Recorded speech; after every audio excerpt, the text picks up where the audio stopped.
Super night in the land of the living. Welcome back to my channel. If this is your first time coming to my channel, thanks a ton for stopping by. If this is not your first time, great for you to come back again. And tonight, what we're going to cover is I'm going to show you how to put your song into block mode. Block mode helps you organize all of your sounds inside of your sequencer. If you don't already have block mode activated, you click options.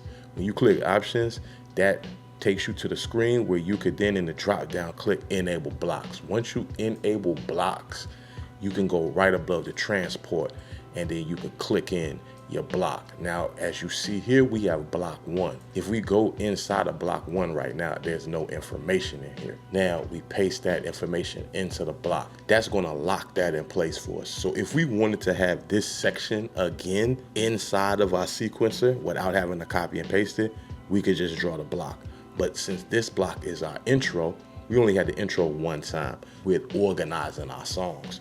So now we do the second verse, but we're not going to use block 1 because if we take the information that's there for block 1, if we just copy and paste the information, now you see what's in block 1. So when we go into block 2, now we copy and paste our information. We set our loop and we set the end because we want this to be 16 bars. Boom.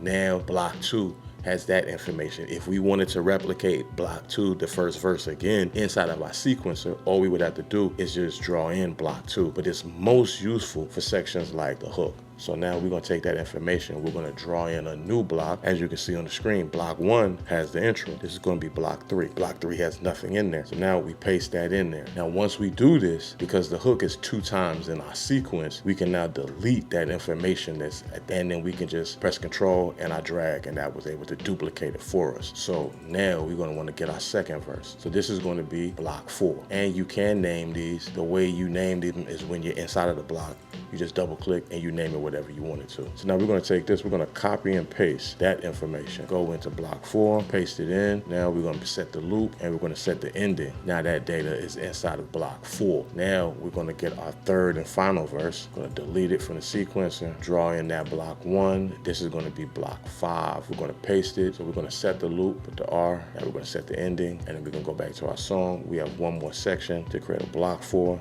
That's going to be our outro. Now, the reason we like working in block mode is because it really makes structuring the songs really simple. And once you have the song structure down, it makes it really easy to record, especially if you're recording yourself. If you're producing the music yourself and recording it yourself, this cut our workflow in half. Now, if you just enjoy the process of being in the session, in the studio, making music, doesn't matter how long, how much time it takes, then so be it. But it matters of efficiency to be able to have my intro structured, my first verse, and I don't have to be concerned about the hook. I can work section by section, and it makes it more effortless for you to record your own music and your own songs. If you learned something today that you didn't know yesterday, thanks a ton for stopping by. We got more in store.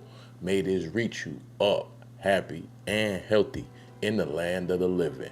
Peace in.